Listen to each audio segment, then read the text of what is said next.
this guy. Hey, everybody, how's it going? Dan here on Drum Talk TV with a very special guest VJ from winning one of our free online music-themed game shows. Paul Reitz is joining us from. Tell everybody where you are, Paul. We're coming in from Union, New Jersey, about a half hour west of New York City. There you go. And my wife grew up like right in between there in North Bronx, Westchester County. So there you go. And folks, give a shout out to where you're watching from. And you are welcome to chime in on the topics here. But first, Paul is a Drum Talk TV Brilliance membership site member. And he's been very avid about showing up for our twice a month music themed game shows. One is trivia. The other one's you learn from it, but it's not really trivia. There's no wrong answer. I'll show a video in a bit. Oops, which I forgot to load. Oh no, I didn't. There it is. Okay. We'll show you that. And the game shows are fun, I think, right, Paul? Are they fun? Absolutely. It's a great way. I mark my calendar. It doesn't move twice a month. That's awesome. Lock out. That's it. It's the most fun. I've been doing it probably since February. And I'll tell you, it's a great hour and a half. Just whether you know your music or you're just a fan, it doesn't matter. It's a lot of fun. Oh, that's so cool. And we have a prize wheel, which you'll see in this video, folks.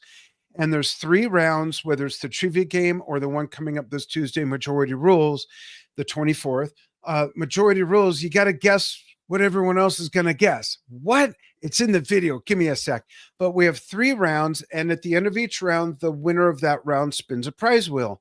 Then at the end of the 3rd round, only the 3 winners compete, and it's a different prize wheel. And one of the prizes is guest VJ. And here's our first victim. Our first guest VJ, Paul Reitz. So let's watch that video real quick, and then we'll tell you what Paul and I are going to celebrate. We ask you to chime in. Here you go. How would you like a chance to spin the prize wheel to win prizes in music, electronics, fashion, health and beauty, and more by playing a music-themed game show? We're celebrating 50 years of great music from 1975. The Majority Rules Edition. What the heck is that? This isn't trivia. In fact, you don't need to know anything. It's truly a guessing game. The idea is to get in the majority, read the room, and guess which answer everyone else would pick. The quickest one in the majority gets the most points. You work hard, so come have some fun. RSVP via the link in the post and come take a fun break. This is Tuesday, June 24th, 6 p.m. Pacific Time, 9 p.m. Eastern. Show up and turn it up and play for a chance to win. Yeah. And Steven, our producer, will, along the course of this show, he'll pop in that information. It'll take you right to where that is. It's free. You can be a free club level member. And it's a lot of fun, like Paul said. So, Paul, you and I, to carry the theme of celebrating awesome music of 1975, Paul and I are going to take turns giving a shout out to one of our favorite albums, 3 albums each, taking turns from 1975. He doesn't know what I'm going to pick. I don't know what he's going to pick. And when we start to talk about our respective favorite albums, Steve behind the scenes is going to show the album cover. We're asking all of you to chime in on the album we talk about or give a shout out to one of your favorites, because 1975, Paul, just you think about almost any artist that was out at the time, from Elton John to Black Sabbath to Simon. I mean, so the top 100 albums of that year is incredible.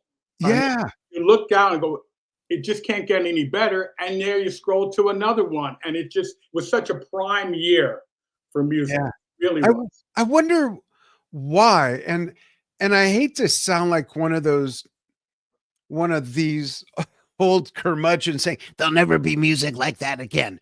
But I really don't think there'll ever be the kind of throughput we saw in the 70s, and 75 ended up being such a sweet spot, because shortly after that is when things kind of morphed, leaning toward what became the 80s. You know, Yes started putting out shorter songs. ELP got more, I hate to use the word commercial, but Love Beach is what it is. There were a lot of different occurrences like that. And not that there's not good music coming out now. There is, but there won't ever be anything that milked so much honey from the creative minds with latitude to put out 26-minute songs and some short gems as well that were on the pop side of things. And it was open because at that time, not only could the artists, certainly there was probably as creative as they ever were, but you had outlets. You had free-form FM radio. You did not have MTV, so it wasn't a video-oriented. It was more about albums. It wasn't about singles. And I think at that time, the record companies allowed the artists to develop. As we get on in years, it's more about the single. You got to get that hit real quick, or you have to go to your next record. And I think that a lot of things added up to that time period. Absolutely. And was it around that time you were in the industry? Tell people how you had your fingers in the pudding. Well, in that time frame, while I was in high school, I wrote for some rock magazines, and I put out 2 fanzines on my own. And as I said before, you had radio, and you had your Circus, your Rock Scene, Rolling Stone, but nothing on a local level. So these companies wanted to develop their artists, so they were looking for writers and people who were putting out their little fanzines and stuff like that. So timing was everything. I was able to interview people like Tom Petty and some Paul Stanley from Kiss, things that you could never touch now. I mean, unless you were a big national magazine. And that just led me to getting a job at a PR company. I became a DJ, and I ended up years later working for a division of Sony Music. Wow, that's so cool. Yeah, well, let's dive in, Paul. Go ahead and mention your first showcase album. Well, We'll put it up and we'll talk about it. So I have to bring out the vinyl. Ooh, nice. So we're going to go with Toys in the Attic. Oh, Aerosmith. Yep. And I think when we do the recap later, there's a theme running through this. But I picked Aerosmith as one of my 3 because back then at 75, we were like junior, senior high school, and this thing was on every turntable. Right. It was a party rock and roll record, not heavy, but not pop. And there it is. And it's one thing looking back at these albums that I chose, I had to look at it in 2 ways. One, it's 50 years later, so you had 50 years to look back on these records, what you didn't know then that you know now.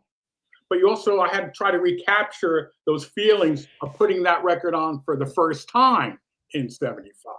And so I started doing 2 ends of that. And I had to pick that because that was a record.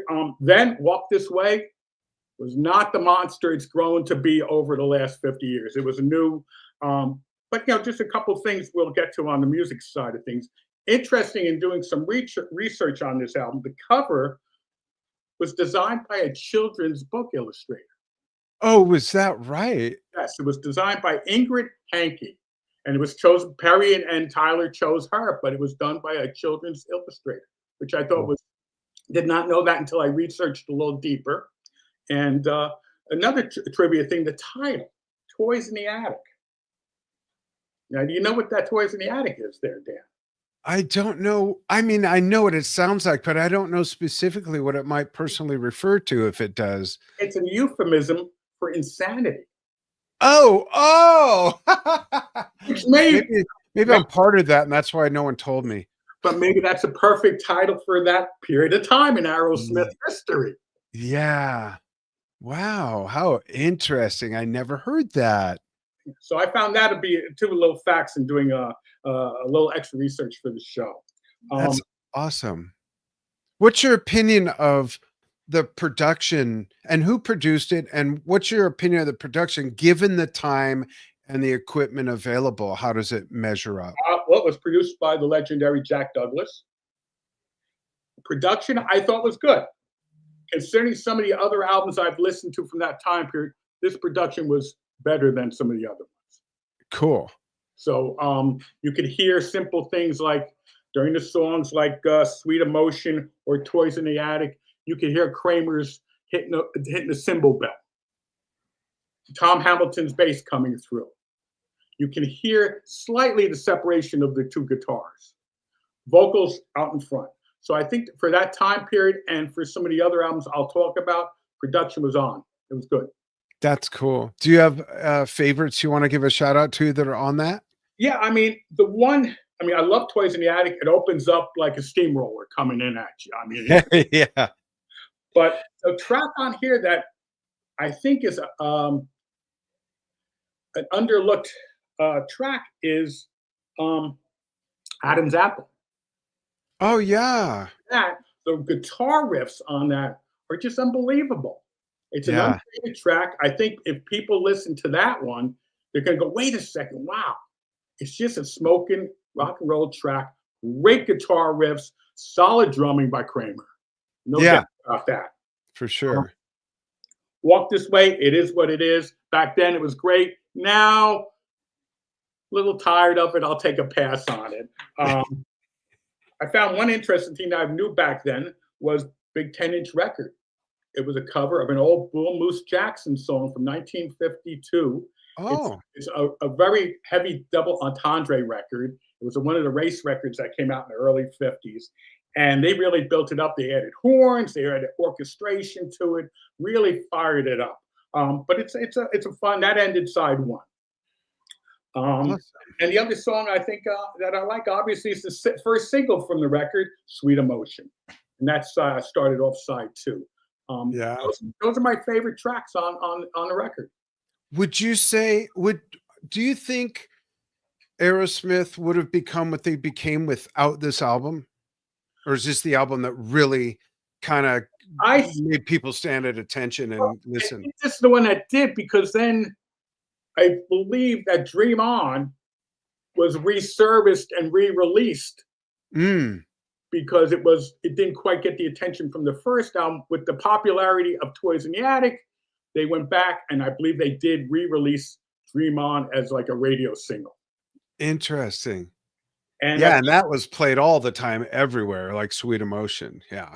And another factor, and when you bring up Walk This Way, at some period, Aerosmith hit like a little stagnant period in their career.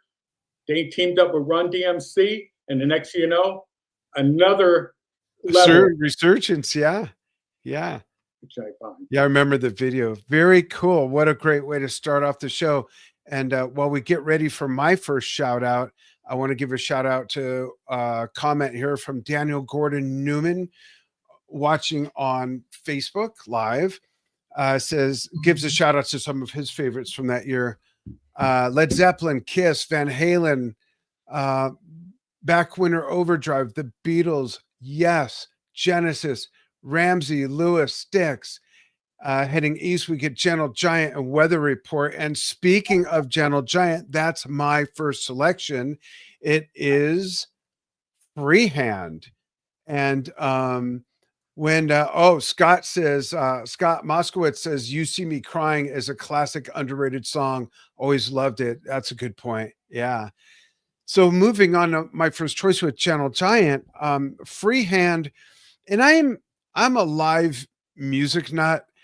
I typically always bought live albums first, weirdly enough, when there was a live album already out when I first found out about a band. And Gentle Giant was one of those. And coincidentally, they've just re-released playing the full F-U-O-O-L, Fool, in the full F-U-L-L experience. It's got extra tracks and stuff.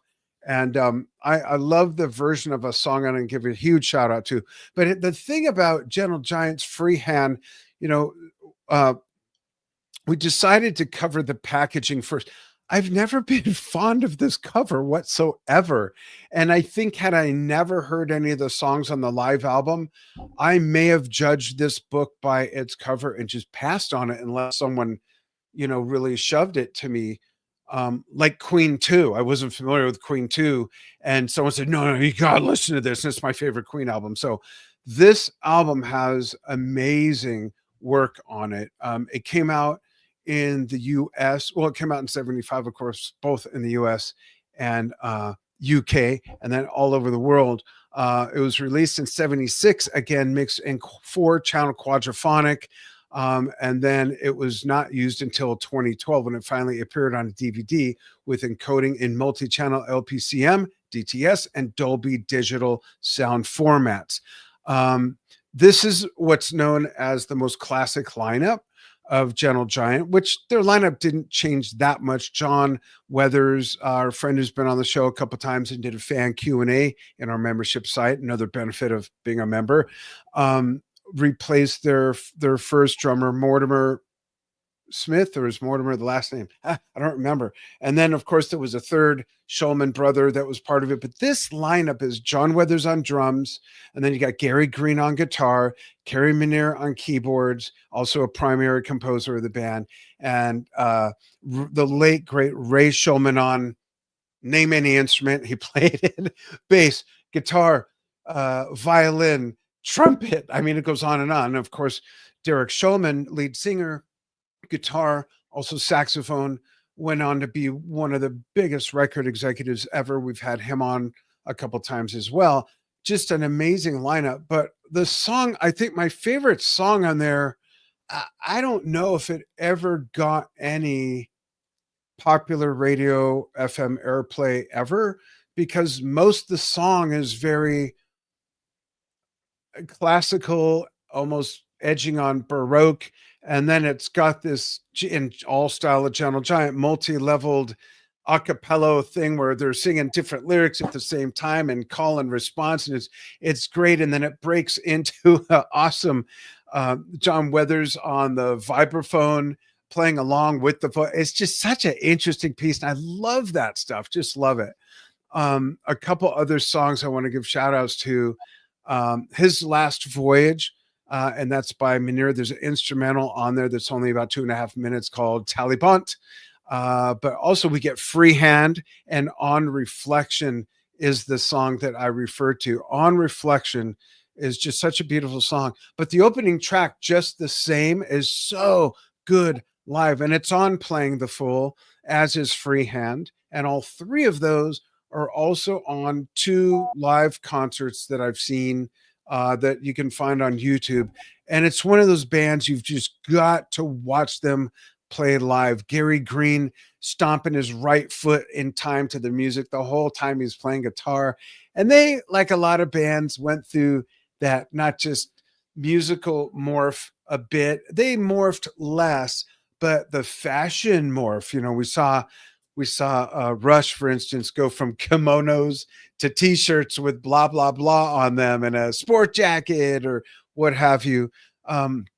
These guys went from wearing like Renaissance clothing in a 1974, 75 concert film to wearing, like, Derek still goes, don't remind me when I tell him, yeah, I love the white mechanics jumpsuit that you wore in, I think it was the 78 film. And Gary Green is wearing big striped green and white long sleeve shirt under white overall. I mean, totally different looking band. It's hilarious, but the sound is impeccable.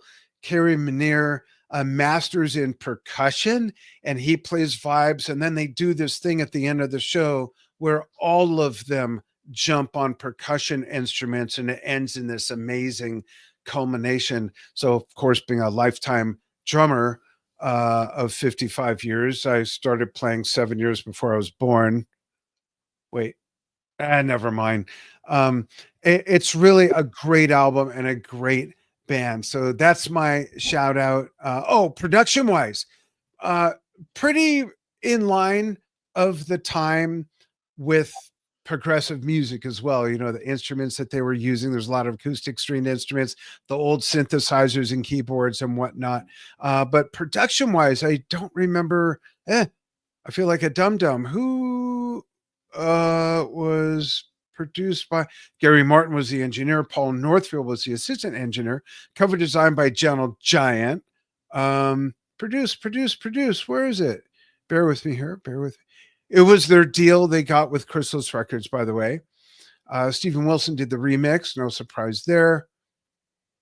they may have produced it themselves. I'm scanning, trying to find it. You know what? I don't see it. Maybe Steve could look it up and drop it in the notes. It was recorded at Advison. Oh, Gentle Giant produced it. Figures. A lot of progressive rock bands produced their own stuff back in the day. But yeah, there you go. Great album. And one of the reasons Paul and I want to do this and why we do what we do in the game shows that are all music themed, it's a place to like, and also on my show, Dan's Almost Daily Vlog on Drum Talk TV, where I'll celebrate someone's birthday or an album. It's so people can be exposed to something maybe they're not familiar with, or pull something out of that 50-year-old acid flashback, like, oh yeah, I remember bonging to that song or whatever. It's so you can be turned on to new stuff that maybe you passed on years ago or didn't know about. Maybe you're too young, maybe you're too old, and it's time to kind of find those things, which are easy to do now, and broaden your musical horizons, whether you're a music fan or a musician. Can I follow up with a quick Derek Shulman story? Yeah, please. Okay, so you're familiar with the Gentle Giant album Octopus. My favorite, other than the live. Absolutely. And in the beginning, there's that little coin. Yeah, and they do that live. It's amazing. Right before in a glass house. So at a period of time when we distributed Roadrunner Records. And Derek Shulman had taken over as president of Roadrunner Records here in the U.S. Right. We're going to have our principals. We're going to meet with him. First time introduction for Derek, meeting the crew here at Red/Sony in our conference room. Myself, a few other people, we're prog heads. We love Gentle Giant. But we said, we got to break the ice with Derek and let him know that we're not just, we're a fun company. We like to enjoy music. We just like to have a good time. So we come in, we have the conference table. It's kind of sort of a marble-esque kind of conference table. We all sit down. Everybody introduces themselves. Myself and two other people from the company, we have hidden quarters in our hand. Just as the meeting's about to start. Wait, did someone else have a pane of glass and a hammer? No, we all rolled out the quarters and spun them on the table. Well, awesome. You can see his face. He looked at it, and that was just like, okay, I'm going to get along with these guys. That is so cool. That's so thoughtful, too. That's great. We just wanted to break out, and you got to be a fan to know that quarter came out. Right. That's so cool. A couple of shout outs real quick in the comments.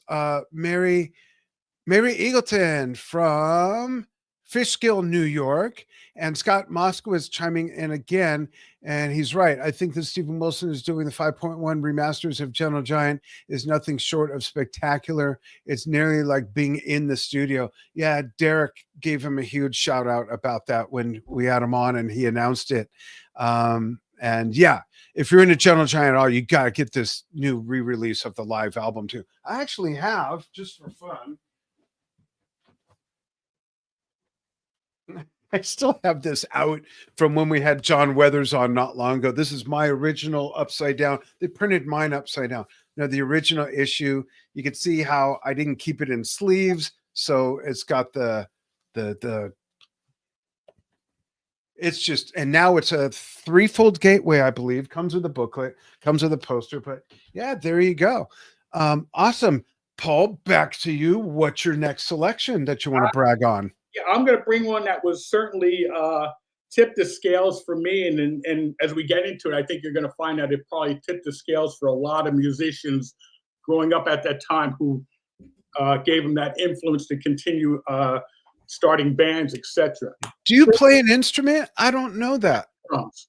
Oh, maybe I forgot. That's awesome. No wonder you're so cool and we get along. But yeah, I've been playing drums, and to keep in the family, my wife plays the drums too. Oh, nice. So my wife plays the rolling pin. You know my wife from the shows. Yeah. So it's Kiss Alive. Oh, yeah. Now, it was a game changer when that came out. I was a Kiss fan from the start. I saw them on Midnight Special. The first album I thought was great. Hotter Than Hell came out. Production I thought was terrible. Dressed to Kill, production again, issues, but the songs were good. This came out, knocked it out of the park, but it wasn't really a live record. Oh yeah, I think I remember hearing about that. It was basically the drum tracks and some odds and ends, everything else. So I look at this as a at the time in 75, a greatest hits record. Interesting. That's how I look at it. Yeah. And before we get to the music,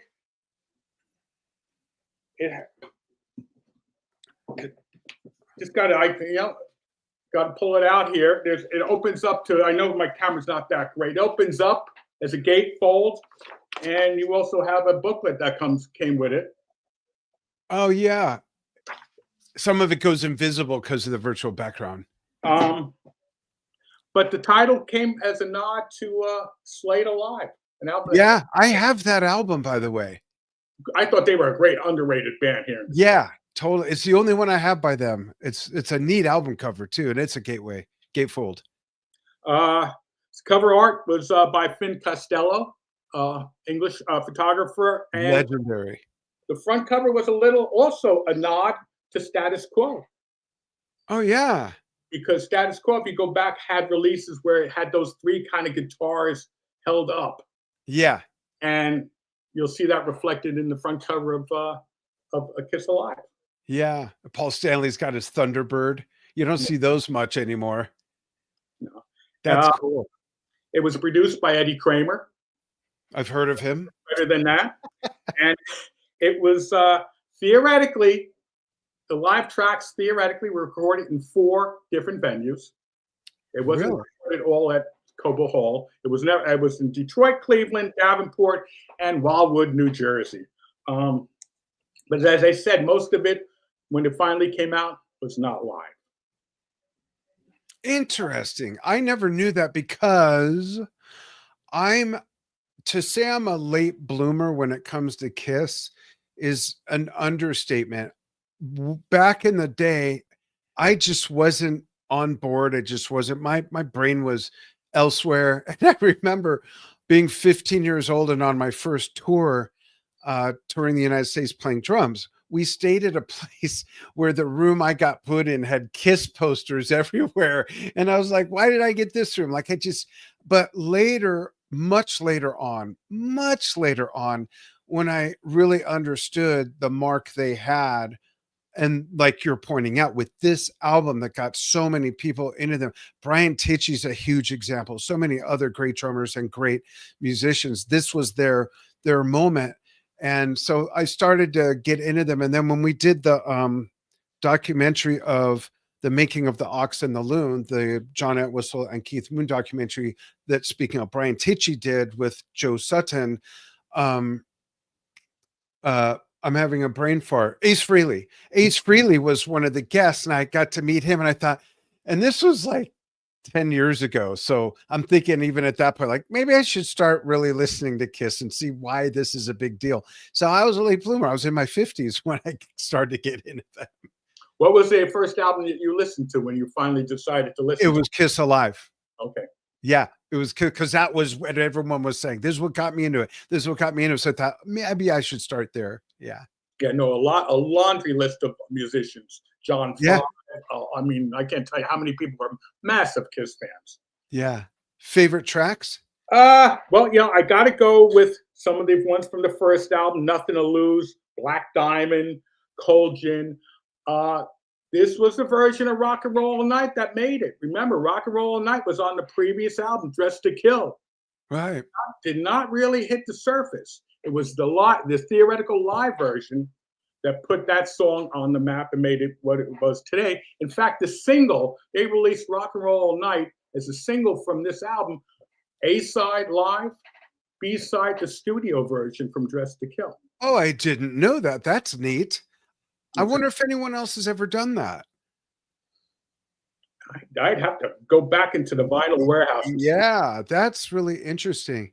And you got songs like, Hotter Than Hell, Let Me Go Rock. Well, they were on Hotter Than Hell, but that production was not good at all. So now Yeah. you get a better engineered version of them. Interesting. And Eddie Kramer at the helm. For those of you who don't know, Led Zeppelin used Eddie Kramer. So there you go. But that's my second choice on this one. Cool. Very nice. Folks, feel free to chime in on any of these. We're going to go to my second choice now, which is I love this album, Flash in the Pan Band again. Pink Floyd with Wish You Were Here. And this album, the songs live are so good. I saw the Division Bell tour and Shine On You Crazy Diamond. If you get the DVD Pulse, if you get the album Pulse, which is the concert product that came out of the Division Bell tour, Shine On You Crazy Diamond is just so good. Wish You Were Here, Have a Cigar, just love that. With, of course, well, my brain is fried. Roy Harper on vocals. And I've heard this story, read, or both, the story of how David just couldn't quite make it work, and Roger Waters could. So they asked Roy Harper to do it, and it's legendary. Come in here, dear boy, have a cigar. It's just so great. And it's about getting the record deal and the whole schmoozing. But let's go back to the packaging. This is probably one of the most recognizable album covers, not just of that year, but in rock music.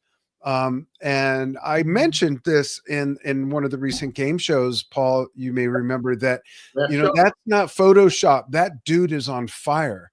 And there are other pictures that it was like click, click, click, click while he was walking, moving, shaking the hand. None of that is mocked up, and his hair is on fire. They had a special like sterno gel in his hair, and I forgot his name, professional stunt guy that did this. And it's really nice how they did. I think it was Storm Thurgeson who did the little burned edge there because the flames are blowing that. It's just a great cover, but the music's great. The production, I think, for 1975 was a bit ahead of its time. Just a great sounding album.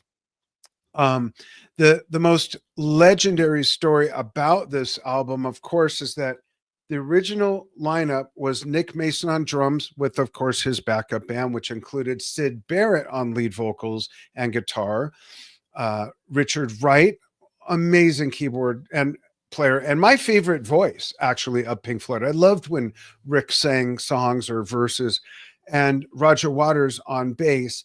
And then they recruited David Gilmour, who actually, I don't know if you know this, but he's the one that taught Syd Barrett how to play guitar years prior. And then it was a 5-piece with David.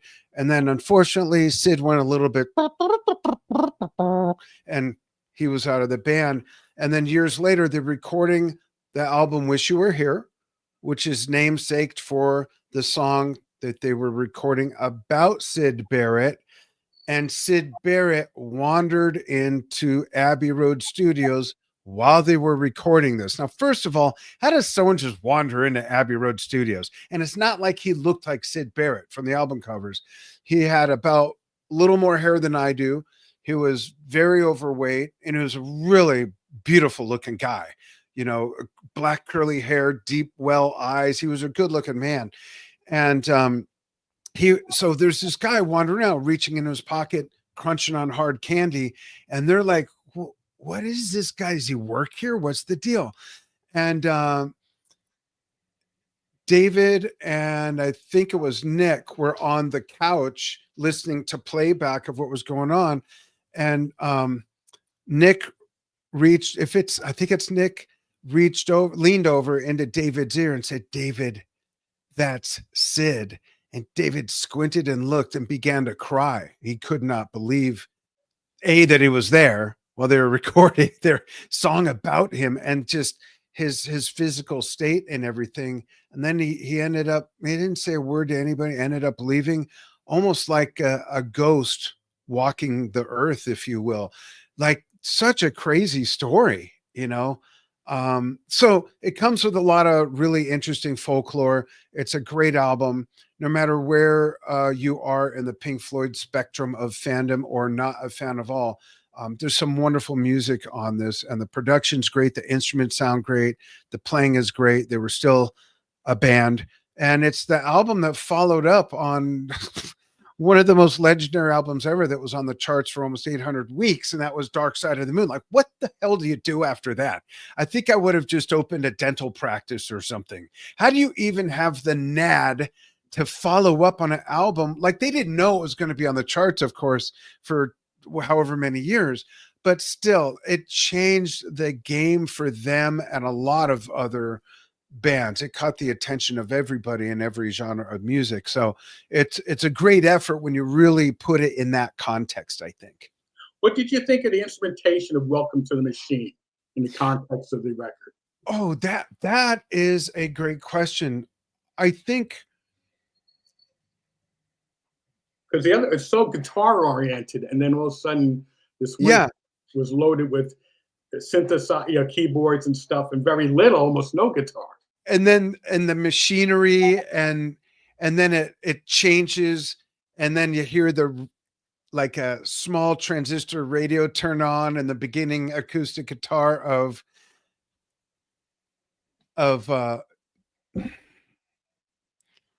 what is with me today? No, but just the fact that it's so well into the album, but it was so out there. It's like an outlier. Yeah. It sort of doesn't fit, but where would something like that fit, you know? And it makes that album what it is because of that as well. Yeah. What is this song right after? So you think you can tell. That's the song it goes into. Folks, you got to put it on, give it a good listen. Yeah. Chime in, folks. Let us know what you think of that album. That's my number 2 pick. Great cover, great production, great playing, great songs. A great weird story, right? With Sid wandering in. That's just nuts. Legendary story. Yeah. Cool. What have you got for number 3? Well, here we go. I'm in New Jersey. I would be thrown out of the state if I didn't mention Born to Run by Bruce Springsteen. Absolutely. Have to go with that. The Apprentice. I mean, The Boss. You know, it's back then you discovered this artist on the radio, again, back when FM was a free form. You've heard stuff. My first song that I heard wasn't Born to Run. It was 10th Avenue Freeze Out, but we'll get to that later. Iconic cover done by Eric Miola. Gatefold opens up. Many times during the live performances, Bruce and Clarence would recreate that, that image. And also that image was nicked off by other people too. I think Cheap Trick nicked it off on a record, and a few other artists have kind of taken that sort of image and played around with it for themselves. Produced, here you go, by Bruce Springsteen, Mike Appel, his former manager, and then John Landau, his current manager. So you're in the middle of kind of two management, little decision. One's getting tossed out, one's coming in. You know, it gets a little dicey on that. Remember John Landau? That's the guy that quoted, "I saw rock and roll future," and its name is Bruce Springsteen. Yeah, yeah. And there he is. And, you know, this time of Newsweek, time of Time Magazine, this all came about with this album. Before the great two first records, Readings from Asbury Park, with all the Instant E3 Shuffle, great records, but just really made no nationwide bump on it. This one comes along, tremendous record. But it took a while to get going. I mean, we learned back in the game show, great record, but did not sell immediately out of the box. So it wasn't a number one record in 75. Right. But later on, it became this force. I mean, you have, according to setlist.com, 3 of the tracks from this album have been in our top 5 live performances for Bruce. So out of all the shows, 3 of those tracks are top 5. and 2 are top 20. So you're going back 50 years, and it's 5 tracks from this album that are probably consistent played more than any other album's tracks. Wow, that says so much. I never knew anything like that. Wow. Yeah, so that's a nice little fact. Another fact on this that well, first off, just a quick side note: it was engineered by Jimmy Iovine, who became no small fry in the music business. Headed up, I can't tell you how many record companies, media companies, partnership with Dr. Dre and Beats. Right. He was the engineer on this because the original engineer couldn't, with time constraints, couldn't do it. So Jimmy was kind of handed this as a project to do. Wow. Serendipitous indeed. So not only did it blow up Bruce Springsteen, it blew up Jimmy Iovine. Yeah. Yeah. Another little fact on this, the title track, Born to Run, the only track that the drummer Ernest Boom Carter ever appeared on any Bruce Springsteen record. So you had Really? Now you had Vinny Lopez on the first 2 albums. When they're going to start doing Born to Run, he gets kicked out of the band. He didn't get his nickname Mad Dog for nothing. I remember hearing that. They brought in Ernest Carter, who does probably the most iconic Bruce Springsteen song. And that was it. Wow. And then and that was the last track that David Sanchez also performed with Bruce Springsteen on record. Interesting. And at that point, they were replaced by Max Weinberg. Right. And then Roy Bittan on piano. So not only so now on this album, you really have the start and the formation of the E Street Band. Yeah. As we know it. Right. Clarence Clemens, Gary Talent, Max, Roy, Danny Federici. That's the core of the E Street Band. Yeah. Then you enter at, I don't remember exactly what point, but the late great Clarence Clemens really rounded that lineup out. He really helped define Bruce's sound, I think. And then on the last track on the album, Thunder Road, 2-minute saxophone solo.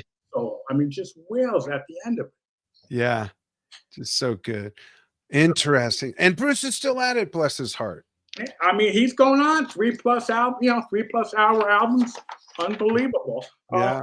Production I thought was good. Remind me a lot of like a Phil Spector, World of Sound. Oh, interesting. Because they used, they had your normal instrumentation, but they added glockenspiels, they added, different percussions, they added little violin, just added some more layers on top of it. So I always felt, to me, that was like a Phil Spector kind of record. Yeah. Yeah, that makes sense. I love that. Awesome. What a great third pick. Cool. My third pick, I think a lot of people who know me and know my musical tastes and know my story are probably anticipating this one. But I'll go ahead and announce it anyways, just in case. It is, and we just celebrated this album in a couple different ways. One with the game show last month, as well as one of the 2 Drum Talk TV Brilliance drumming challenges we had. And that was giving a nod of 50 years of physical graffiti by Led Zeppelin. Just a phenomenal album. And it's probably ranked the favorite by most people. I think I've read that a few times. But every album, in my opinion, none of them suck. The first album just blew people's minds, let alone the first song being Good Times, Bad Times, with the crazy, like, what the hell is that guy doing with his one bass drum pedal? But Physical Graffiti, starting with the packaging, I should have dug it out. It's back in a cabinet there. Physical Graffiti, great album cover. And I'm going to point something out about it in a moment that occurred to me literally only today after having this in my person for 50 years. But on the front, you could see it's spelled out Physical Graffiti. Those are holes in those windows. And you pull out the inside sleeve and it was printed on the sleeve. On the other side, on the back, you had pictures of all kinds of old pop culture, old at that time. But then there's like a picture of John Bonham in a hotel bed on the phone. There's all kinds of weird stuff. It's a fun album cover. And that building, I should have looked it up again. The building was part of one of our questions in that game show, and that's in New York. I don't remember the cross streets or the name of the building. Do you, Paul? Yeah, St. Mark's Place. That's right, St. Mark's Place. Yeah. But what occurred to me today was, I guess I never cared, but it's probably that I never really noticed that there's a guy, Steve, if you could circle it with your cursor, there's a guy sitting on the steps on the front, like stoop there, right at the bottom. Yeah. There's a guy right there. And I always thought, like, what a way to be immortalized. And like, who is he? Did he have a family? Did he like Led Zeppelin music? Does he know he's on that cover? What did he do for a living? Like, what was his favorite dessert? That's where my brain goes. Don't ask me why. I don't know. But I just realized today, after 50 years, there's a guy sitting there. Is that weird? I don't know. I should pay attention more. But great album. Came out in 1975, released on 24th of February in the United States, on the 28th in the United Kingdom. It was the group's first album to be released under what became their legendary label, Swan Song Records. And the band wrote and recorded 8 new songs for the album early in 1974 at Headley Grange, a country house in Hampshire, which gave them ample time to improvise arrangements. There's some amazing arrangements on that. I'll give some shout outs in a moment. But there's also some leftover stuff from Led Zeppelin 3 and from the 4th album, Houses of the Holy, and also Led Zeppelin 4. So that you got the 8 songs they wrote, plus 3 other albums, little sidekicks or barnacles, if you will, that ended up sticking onto this haul. And it's a combination of, they say, hard rock, progressive rock, rock and roll, and folk. And it was designed, the cover was designed by Peter Corriston. It's a die-cut album cover, as I mentioned. It proved to be difficult to manufacture, but nothing's above Led Zeppelin, of course. So Jimmy made sure he made it happen, I'm sure with the help of Peter Grant. And this tour became legend because of the 5-date residency at Earl's Court, which ended up really coming to surface with the release of How the West Was Won back about, when did that come out? Like maybe 20 years ago now or something like that. And then now the footage is official and enhanced a bit because some of it's quite dark, but just a great rendition of In My Time of Dying and Black Dog and songs from throughout their career up to that point. Some of my favorite shout outs off the top of my head, In My Time of Dying is one of my favorite Led Zeppelin songs to play. The Wonton song,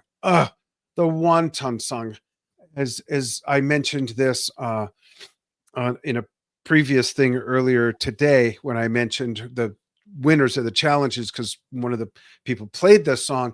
And I think it's the sexiest song ever in rock music. The beat, the riff, the sound of Robert's vocals, just, it's so greasy and just oozes. I just dig it. It's so cool. But then you get the Rover, Custard Pie, In the Light, beautiful song. That was one of my mom's favorite Led Zeppelin songs. I played on her birthday, and the day she passed, every day I play to it. Beautiful song.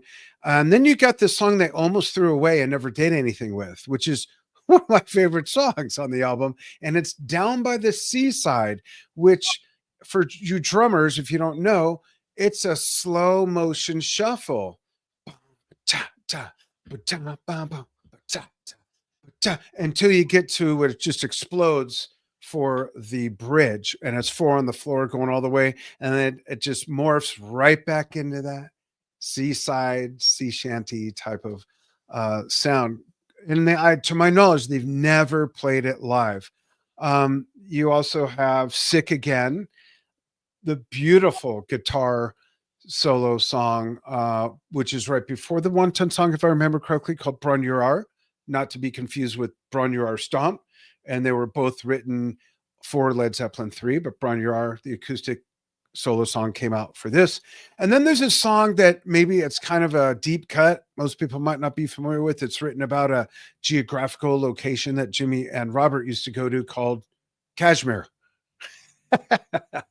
I remember when I saw Led Zeppelin in 1977, I lived in LA, grew up in LA. The LA Times, they had a full page ad for them coming out in concert like a few months ahead. And the full page had all the lyrics to Kashmir. Like that was the ad along with the date and everything. Just so cool to do something like that. One of only 2 songs, I believe, that Jimmy played the Dan Electro on, the other being In My Time of Dying. In My Time of Dying has about 6 different riffs / drum structures put together that keep going back and forth. There's so much there. And then the outro that's about, seems like a minute long. Every single fill John does is different. He doesn't do the same fill twice throughout the whole song, let alone that section. So there's a lot of attention to detail for drummers, no matter what instrument really that you're playing for that song. Let me take a look at the song list again. I don't want to leave anything out that later I'm going to say, oh, I should have mentioned this. It would be, let's see, we've got, bear with me.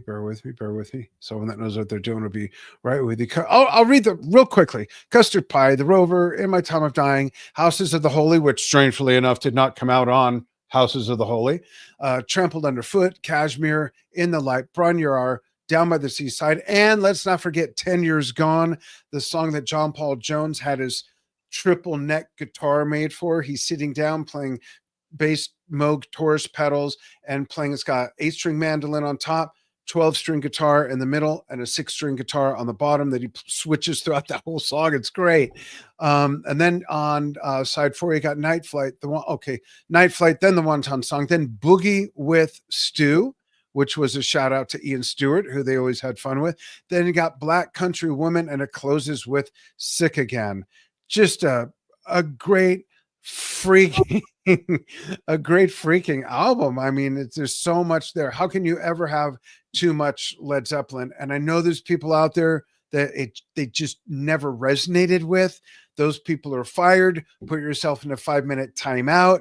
No soup for you. No, everyone's entitled. My dad used to say, everyone's entitled to their opinion, even if they're wrong. So there you go.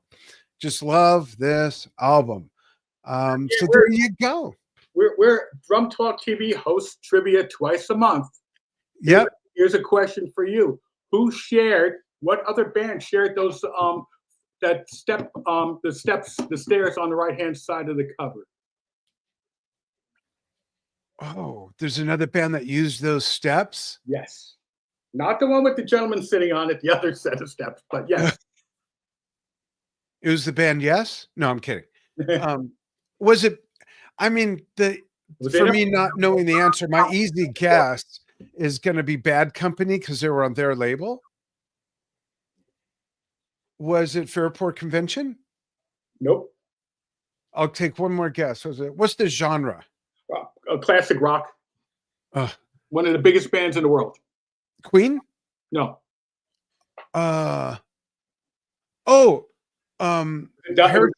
Herschel Goldstein and the Bagel Slingers. That's it. Who was it? I'm baffled.